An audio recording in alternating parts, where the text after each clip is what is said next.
பாசம் என்னும் நூல் வழி வந்து பாசமலர் கூட்டம் ஆடும் அழகில் அமைவதுதானே வாழ்க்கை பூந்தோட்டம்.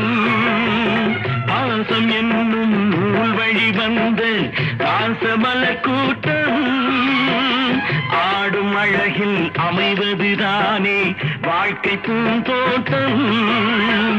மூன்று தமிழும் ஓரிடம் நின்று பாட வேண்டும் காவிய சிந்து. மூன்று தமிழும் ஓரிடம் நின்று பாட வேண்டும் காவிய சிந்து. அந்த நாள் நினைவுகள் எந்த நாளும் மாறாது. அந்த